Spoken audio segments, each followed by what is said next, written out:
ಒಬ್ಬ ಬಡವ ರೋಡಲ್ಲಿ ಒಂದು ಕಾರ್ ನೋಡಿ ಇಷ್ಟಪಡ್ತಾನೆ. ಬಟ್ ಈ ಕಾರ್ ನನ್ನ ಕೈಯಲ್ಲಿ ತಗೊಳಕ್ಕಾಗಲ್ಲ ಅಂತ ಸುಮ್ಮನೆ ಆಗ್ತಾನೆ.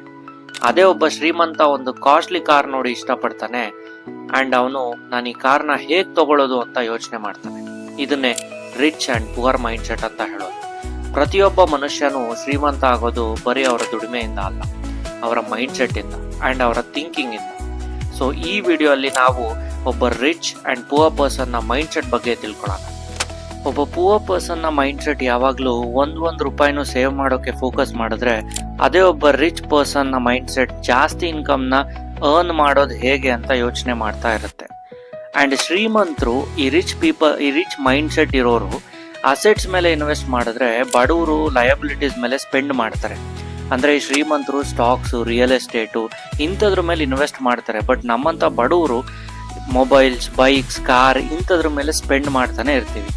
ಅಂಡ್ ಪುವರ್ ಮೈಂಡ್ ಸೆಟ್ ಇರೋರು ಯಾವಾಗಲೂ ನಂಗೊಂದು ಆಪರ್ಚುನಿಟಿ ಸಿಕ್ಕರೆ ಸಾಕು, ನಾನು ಮುಂದೆ ಬಂದುಬಿಡ್ತೀನಿ, ನಾನು ಬೆಳೆದು ಬಿಡ್ತೀನಿ ಅಂತ ಆಪರ್ಚುನಿಟಿಗೋಸ್ಕರನೇ ಕಾಯ್ತಾ ಇರ್ತಾರೆ. ಬಟ್ ಒಬ್ಬ ರಿಚ್ ಮೈಂಡ್ ಸೆಟ್ ಇರೋ ವ್ಯಕ್ತಿ ಆಪರ್ಚುನಿಟೀಸ್ನೇ ಕ್ರಿಯೇಟ್ ಮಾಡ್ತಾನೆ ಹೊರತು ಅದಕ್ಕೋಸ್ಕರ ಕಾಯ್ತಾ ಕೂರಲ್ಲ. ಅಂಡ್ ಒಬ್ಬ ಬಡವನ ಮೈಂಡ್ ಸೆಟ್ ರಿಸ್ಕ್ ತಗೋಬೇಕು ಅಂದ್ರೆ ತುಂಬಾ ಭಯ ಪಡುತ್ತೆ. ಆದ್ರೆ ಒಬ್ಬ ಶ್ರೀಮಂತನ ಮೈಂಡ್ ಸೆಟ್ ರಿಸ್ಕ್ ನ ಅನಾಲಿಸಿಸ್ ಮಾಡಿ ಕ್ಯಾಲ್ಕುಲೇಟೆಡ್ ರಿಸ್ಕ್ ತಗೊಳ್ಳೋ ಹಾಗೆ ಮಾಡುತ್ತೆ. ಅಂಡ್ ತುಂಬಾ ಇಂಪಾರ್ಟೆಂಟ್ ವಿಷಯ ಅಂದ್ರೆ, ಒಬ್ಬ ರಿಚ್ ಮೈಂಡ್ ಸೆಟ್ ಇರೋ ಪರ್ಸನ್ ಏನಾದ್ರೂ ಹೊಸ ವಿಷಯನ ಕಲಿಯೋಕೆ ಟ್ರೈ ಮಾಡ್ತಾನೆ ಇರ್ತಾನೆ. ಬಟ್ ಪುವರ್ ಮೈಂಡ್ ಸೆಟ್ ಇರೋ ಪರ್ಸನ್ ನನಗೆಲ್ಲ ಗೊತ್ತು ಅಂತ ನೆಗ್ಲೆಕ್ಟ್ ಮಾಡ್ತಾ ಹೋಗ್ತಾನೆ. ಒಂದು ವಿಷಯನೂ ಕಲಿಯೋಕೆ ಮನ್ಸು ಮಾಡಲ್ಲ. ನಂಗೆ ಇದು ಗೊತ್ತು, ಇದು ನನಗೆ ವರ್ಕ್ ಆಗಲ್ಲ ಅನ್ನೋ ಮೈಂಡ್ ಸೆಟ್ ಅಲ್ಲೇ ಬದುಕ್ತಾನೆ. ಅದಕ್ಕೆ ಬಡವನಾಗೆ ಇರ್ತಾನೆ.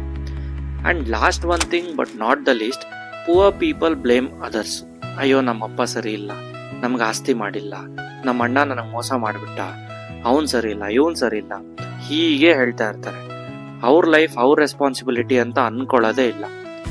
ಅದೇ ಒಬ್ಬ ರಿಚ್ ಮೈಂಡ್ ಸೆಟ್ ಇರೋನು, ಇದು ನನ್ನ ಲೈಫ್, ಇದು ನನ್ನ ರೆಸ್ಪಾನ್ಸಿಬಿಲಿಟಿ, ನಾನು ಗ್ರೋ ಆಗಬೇಕು, ನನ್ನ ಕೆರಿಯರ್ ಗ್ರೋ ಆಗಬೇಕು ಅಂತ ಅವನ ರೆಸ್ಪಾನ್ಸಿಬಲ್ ಆಗಿ ಅವನ ಕೆರಿಯರ್ ಮೇಲೆ, ಅವನ ಗ್ರೋತ್ ಮೇಲೆ ವರ್ಕ್ ಮಾಡ್ತಾನೆ. ಇಷ್ಟೋ ತನಕ ಒಬ್ಬ rich person and poor person mind set ಹೇಗಿರುತ್ತೆ ಅಂತ ಡಿಫ್ರೆನ್ಸ್ ತಿಳ್ಕೊಂಡ್ರಿ. ಸೊ ಇವಾಗ ನೀವು ಯೋಚನೆ ಮಾಡಿ ನಿಮ್ಮ ಥಿಂಕಿಂಗ್ ಯಾವ ಥರ ಇದೆ ಅಂತ. ಆ್ಯಂಡ್ ನೀವು ಗ್ರೋ ಆಗಬೇಕು ಅಂದರೆ, ಲೈಫಲ್ಲಿ ರಿಚ್ ಆಗಬೇಕು ಅಂದರೆ, ನೀವು ಕೂಡ ಒಬ್ಬ ರಿಚ್ ಪರ್ಸನ್ ಹೇಗೆ ಥಿಂಕ್ ಮಾಡ್ತಾನೋ ಹಾಗೆ ಥಿಂಕ್ ಮಾಡೋಕ್ಕೆ ಅಭ್ಯಾಸ ಮಾಡ್ಕೊಳ್ಳಿ.